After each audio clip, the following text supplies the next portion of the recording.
नमस्कार, मैं रश्मि खिड़कर। नवभारत में आप सभी का बहुत बहुत स्वागत है। मेडिकल फील्ड में विदर्भ में एडवांस टेक्नोलॉजी या मेडिकल फैसिलिटीज़ लाने का काम जो है किंग्सवे हॉस्पिटल ने किया है, वो भी सबसे पहले।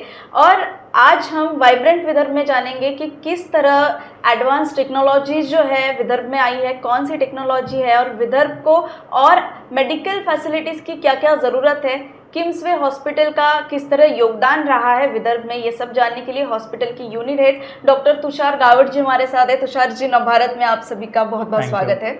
सर, सबसे पहले मैं आपसे जानना चाहूँगी कि विदर्भ में मेडिकल फैसिलिटीज़ जो एडवांस टेक्निक्स आपने लाई है, मतलब किंग्सवे हॉस्पिटल ने लाए हैं, तो वो टेक्निक्स क्या है जो विदर्भ में आए हैं? तो किंग्सवे अस्पताल ने विदर्भ में, जैसे अभी हमने रिसेंटली रोबोटिक असिस्टेड सर्जरी की सुविधा दी है, तो दा विंची जो एक सबसे एडवांस टेक्नोलॉजी है रोबोटिक्स में, वो हमने जनवरी मंथ से यहाँ पर ऑपरेट करना शुरुआत किया है। तो अभी तक हमने ऑलरेडी 64 के ऊपर सर्जरीज़ की है, जिसमें cardiac surgery, urology, general and minimal access surgery, gynaecology, सारी सुविधाएं हमने सारी स्पेशलिटीज़ में लाई है। ऑर्थोपेडिक्स में भी हमारे पास रोबो है, तो जिसमें हमने 100 के ऊपर orthopaedic surgeries, joint replacement surgeries भी रोबो से की है। तो ये सुविधा पहले नागपुर में या विदर्भ में अवेलेबल नहीं थी। हाँ। तो ये हमने नागपुर में अभी अवेलेबल कराई है। इसके अलावा हमने CRRT की सुविधा, इसको कंटिन्यूस रीनल रिप्लेसमेंट थेरेपी बोलते हैं, इक्मो, इसको एक्स्ट्रा कॉर्पोरियल मेम्ब्रेन ऑक्सीजनेशन बोलते हैं, ये सुविधाएं भी हमने उपलब्ध कराई है। हमने ट्रांसप्लांट की सुविधाएं भी उपलब्ध कराई है। जल्द से हम एलोजेनिक बोन मैरो ट्रांसप्लांट की सुविधा भी नागपुर में उपलब्ध कराएंगे। अच्छा। तो जो पेशेंट्स पहले नागपुर के बाहर जाते थे, हैदराबाद जाते थे, दिल्ली जाते थे, मुंबई जाते थे, वो अब ये सारी सुविधाएं नागपुर में ही उनको अवेलेबल है। और ये सुविधाएं किफ़ायती दामों में उनके लिए अवेलेबल है और outcomes are best and comparable with international standards. ये जो रोबोटिक सर्जरी आपने कही है, ये कुछ नया है सबके लिए, तो ये किस तरह से काम करती है? तो ये रोबोटिक सर्जरी नहीं, रोबोटिक असिस्टेड सर्जरी कहना पड़ेगा इसे, क्योंकि सर्जन ही सर्जरी करते हैं। हाँ। रोबो सर्जरी नहीं करते। हाँ, यही सवाल दिमाग में आता है। तो रोबो सर्जरी नहीं करता, रोबो असिस्ट करता है। तो जो सर्जन है उसकी स्किल सेट को एनहांस करता है। तो जो विज़न है वो मैग्नीफाइड विज़न है, 3D विज़न है, ठीक है। इसके अलावा जो ब्लड लॉस है वो मिनिमल है। प्रिसीशन है, जो सर्जन के हाथों की प्रिसीशन है उससे ज़्यादा एक्यूरेट प्रिसीशन के साथ, ज़्यादा प्रिसीशन के साथ रोबो कर रहा है।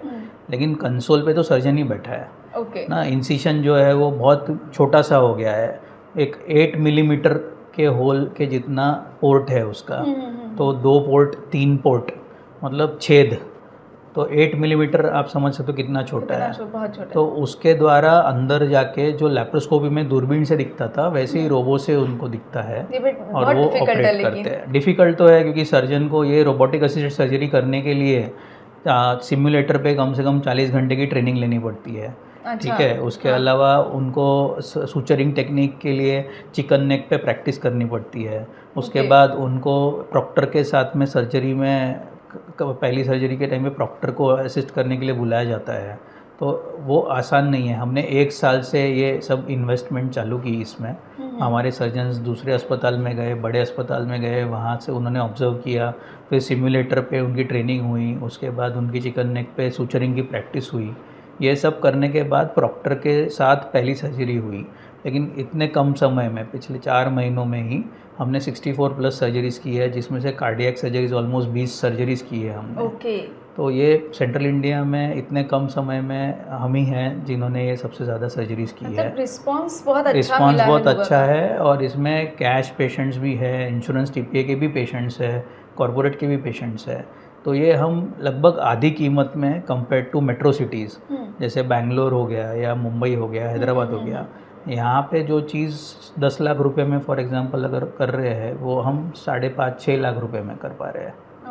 तो इतना फ़र्क है उसमें। मतलब बहुत पैसों का भी किफ़ायती दाम में, मतलब नागपुर में मिल रहा है एज कम्पेयर टू दिस। तो जैसे कार्डियक सर्जरी का एग्जांपल दिया मैंने, 10 लाख और 5-6 लाख में काफ़ी फ़र्क है। काफ़ी फ़र्क है। सर, इतनी एडवांस टेक्नोलॉजी जो है विदर्भ में आई है, लेकिन इसके अलावा भी आपको क्या लगता है कि मेडिकल फैसिलिटीज़ विदर्भ में क्या क्या होने चाहिए, किस तरह से होने चाहिए? मेडिकल फैसिलिटीज़ पिछले विदर्भ में और नागपुर में पिछले 10 साल में काफ़ी बदलाव आया है। तो हमारे जैसे अस्पताल जो है वो नागपुर में आना चालू हुए। और अभी ये सुविधाएं जो मैंने बताया, ये सुविधाएं सारी आ गई, लेकिन अभी और सुविधाएं हैं जो नागपुर में उपलब्ध नहीं है। तो जैसे लेज़र की सुविधा है, जो यूरोलॉजी में एक तुलसा लेज़र बोलते हैं उसको, TULSA ना, तो वो भी हम लाने की कोशिश कर रहे हैं। फिर MRGFUS करके एक सुविधा है जिसमें ट्रेमर्स की ट्रीटमेंट होती है। तो it is like a MRI machine, जैसे 45 मिनट में सिर्फ स्कैन मशीन के अंदर जाके जब पेशेंट बाहर आता है तो उसके ट्रेमर्स जो है, जो पार्किंसंस की वजह से हो सकते हैं या इसेंशियल ट्रेमर्स होते हैं, वो चले जाते हैं।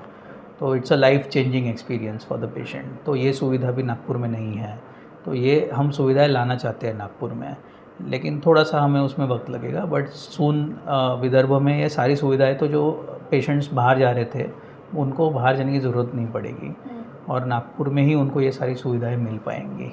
सर, आपके पेशेंट्स जो नागपुर है, नागपुर के बाहर के कितने पेशेंट्स आते हैं? हमारे ज़्यादा पेशेंट्स नागपुर और नागपुर डिस्ट्रिक्ट से ही है और विदर्भ से है।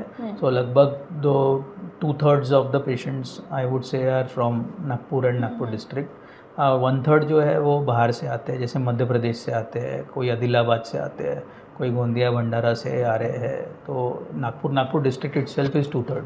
ओके सर, जो बाकी हॉस्पिटल्स भी हम देखते कि विदर्भ में है, नागपुर में है, किम्स में किस तरह खुद को अलग बनाता है इससे? बाकी अस्पताल के कंपैरिजन में जो हमारी डॉक्टर्स की टीम है, सारे अच्छे से अच्छे और सीनियर मोस्ट डॉक्टर्स हमारे साथ जुड़े हुए हैं, फुल टाइम हमारे साथ काम कर रहे हैं।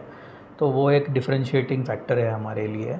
और हमारे पास सारी स्पेशलिटी में ऑलमोस्ट सारी सुविधाएं और सारे एम्पैनलमेंट्स भी है। तो जैसे इंश्योरेंस और TPA कंपनीज़ है, सारी की सारी एम्पैनलमेंट्स हमारे पास है। CGHS एम्पैनलमेंट्स हमारे पास है। तो जो पेशेंट्स नागपुर में हैं उनको जो सुविधाएं चाहिए, या उनको जो एम्पैनलमेंट चाहिए, या उनको जो अच्छे से अच्छे डॉक्टर चाहिए और अच्छी से अच्छी टेक्निक चाहिए या इंफ्रास्ट्रक्चर चाहिए, वो सारा हमारे पास एक ही छत के नीचे अवेलेबल है। तो पेशेंट्स को और कहीं जाने की ज़रूरत नहीं है, सिर्फ यहाँ आने की ज़रूरत है। और इमरजेंसी सेवाएं भी हमारी सबसे अच्छी है शहर में। तो अगर कहीं इमरजेंसी पेशेंट को आती है तो पेशेंट्स अगर यहाँ आ जाते तो तुरंत उनका इलाज चालू करने का आश्वासन हम दे सकते हैं। कुछ सर इंश्योरेंस पॉलिसी वगैरह कैसी? इंश्योरेंस का सारा एम्पैनलमेंट्स हमारे पास है। तो अगर पेशेंट्स के पास इंश्योरेंस पॉलिसी है तो पेशेंट्स हमारे पास आ सकते हैं। अगर इलेक्टिव सर्जरी है तो पहले से हम अप्रूवल ले सकते हैं। अप्रूवल के बाद पेशेंट्स एडमिट हो सकते हैं और सर्जरी कर सकते हैं। तो ये सारा हम फैसिलिटेट करते हैं इंश्योरेंस कंपनीज़ के साथ में। बिल्कुल सर, अभी वाइब्रेंट विदर्भ हम कर रहे हैं, तो उसमें हॉस्पिटल का योगदान किस तरह रहा है विदर्भ में, चाहे एम्प्लॉयमेंट हो या कोई और? एम्प्लॉयमेंट के पॉइंट ऑफ व्यू से देखेंगे नज़रिए से, तो आप एक हमारे जैसा अस्पताल या इसी अस्पताल की बात करूँ तो हम 1000 से ज़्यादा एम्प्लॉयमेंट हम दे रहे हैं। तो हमारे साथ आज 1000 से ज़्यादा एम्प्लॉयज़ जुड़े हुए हैं हमारे पेरोल पे। तो योगदान बहुत बड़ा है। अस्पताल या कोई भी हेल्थ केयर फैसिलिटी जो है ये लेबर इंटेंसिव है।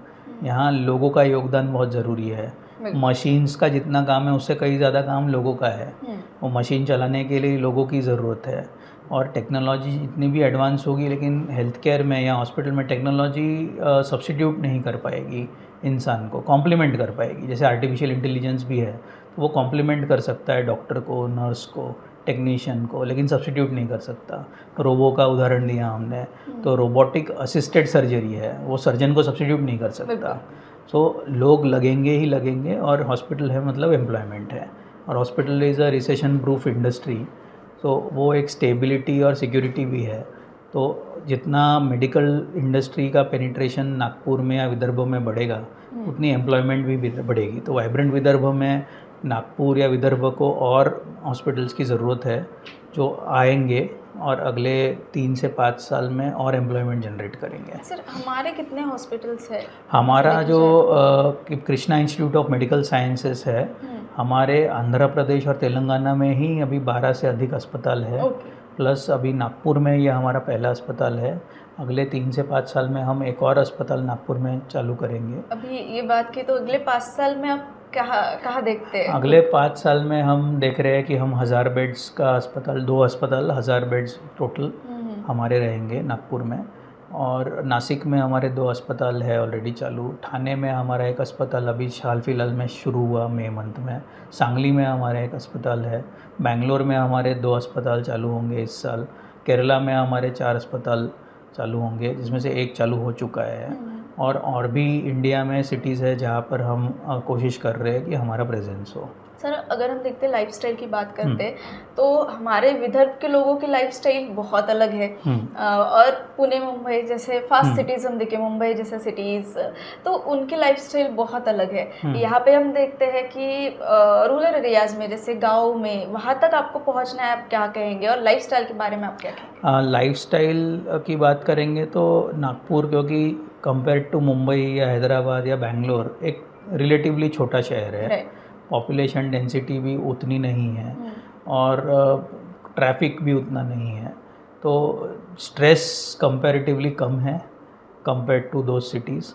तो पॉपुलेशन शुड बी हेल्दियर ना, हेल्दी पॉपुलेशन है कंपेयर टू दो सिटीज़। बट अगेन कुछ डिसीजेस है जिनका प्रिवलेंस ज़्यादा है ना, जैसे कैंसर का प्रिवलेंस ज़्यादा है, ये कुछ हमारी आदतें अच्छी नहीं हैं, जैसे हम तंबाकू या इसका सेवन करते हैं, जिसके वजह से हम कैंसर्स के लिए रिस्क बढ़ जाती है हमारी, माउथ कैंसर या ओरल कैंसर्स बोलते हैं। या ट्राइबल एरियाज़ है जिसमें कैंसर का प्रिवलेंस ज़्यादा है, थैलेसेमिया का प्रिवलेंस ज़्यादा है, या सिकल सेल का प्रिवलेंस ज़्यादा है, तो वो इनहेरेंट टू द रीजन है जिसके वजह से वो प्रिवलेंस ज़्यादा है। बट अगर हम कंपेयर करेंगे विद मुंबई या बाकी शहरों में, तो वहाँ पर स्ट्रेस और वहाँ पे फास्ट पेस्ड लाइफ बहुत है, जो नागपुर के कंपैरिजन में मतलब शायद सबको पसंद ना है। तो जैसे मैं खुद मुंबई से हूँ, लेकिन मैं नागपुर में पिछले 10 साल से काम कर रहा हूँ, और अभी मैं नागपुर में ही नागपुरकर हो गया हूँ। मैं नागपुर में रह रहा हूँ, मैंने घर खरीद लिया क्योंकि मुझे नागपुर पसंद आ गया शहर। हाँ, तो quality of life is better and with improving infrastructure, वो ही सुविधाएं जो आपको आज मुंबई में मिल रही है, हैदराबाद में मिल रही है, वो सुविधाएं आपको आज नागपुर में भी मिल रही है। तो आगे जाके नागपुर और डेवलप होगा। Already it is centre of the country, it is heart of central India also. And Fadnavis ji, Gadkari ji, अब यहाँ सरिया बावनकुळे जी भी यहाँ पे है, तो इन सब के योगदान से नागपुर और डेवलप होगा और अच्छे से अच्छी सुविधाएं नागपुर में और आएंगी, ये उम्मीद है हमारी। बिल्कुल सर, आज आपने हमें इन नई टेक्निक्स के बारे में बताया और रोबोटिक्स के बारे में जो आपने बताया, वो तो शायद मुझे भी इतना नॉलेज नहीं था और लोगों को भी यही लग रहा होगा कि रोबोट आके वो करता है। ये टेक्निक्स के बारे में बताया, हेल्थ के बारे में आपने बताया कि कैसे लाइफस्टाइल चेंज हो रही है, किस तरह होंगे। आखिरी में आप हमारे दर्शकों को क्या कहना चाहेंगे? मेरी यही दरख्वास्त रहेगी कि जैसे हम इन्वेस्ट करते हैं तो हमें हेल्थ में भी इन्वेस्ट करना चाहिए। तो हमारी हेल्थ जो है वो बहुत ज़रूरी है, और हम कहते हैं हेल्थ इज़ वेल्थ, बट हम इग्नोर करते हैं हेल्थ को।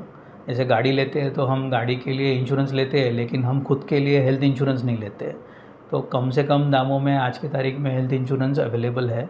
तो मेरी अपील यही रहेगी सबको कि आप पहले हेल्थ इंश्योरेंस ले, खुद के लिए भी ले, खुद के परिवार के लिए ले, और उसके वजह से आप अच्छी से अच्छी सुविधाएं और अच्छे से अच्छे डॉक्टर से इलाज कर पाओगे। तो यही मेरी एक अपील है सबको। बिल्कुल सर, मुझे लगता है हॉस्पिटल को नागपुर में शुरू हुए शायद 2-2.5 साल हो गए, और इतने कम समय में आपने लोगों का जो ट्रस्ट जीता है, जिस तरह से लोग ठीक होके यहाँ से गए, और 2.5 सालों में विदर्भ में जिस तरह से आपने जो नई नई टेक्निक्स लाई है, उसके लिए बहुत बहुत शुक्रिया आपका। आज आप नवभारत आए, नवभारत के साथ आपने बात की, आपका समय दिया, इसलिए आपका बहुत बहुत शुक्रिया। और आने वाले समय के लिए आपके हॉस्पिटल को आपको ढेर सारी शुभकामनाएं। Thank you. तो आज हमने देखा है कि हॉस्पिटल ने किस तरह विदर्भ में अपना एक योगदान दिया है, चाहे नई टेक्निक्स को लेके हो, हेल्थ केयर में इन्होंने बहुत बड़ा योगदान दिया है, एम्प्लॉयमेंट में योगदान दिया है। इसलिए हम इनका शुक्रिया करते हैं, और ऐसे ही नई नई टॉपिक्स पे हम बात करेंगे। तब तक मेरे साथ देखते रहिए। कैमरा पर्सन तन्मय के साथ रश्मि, नवभारत, नागपुर से।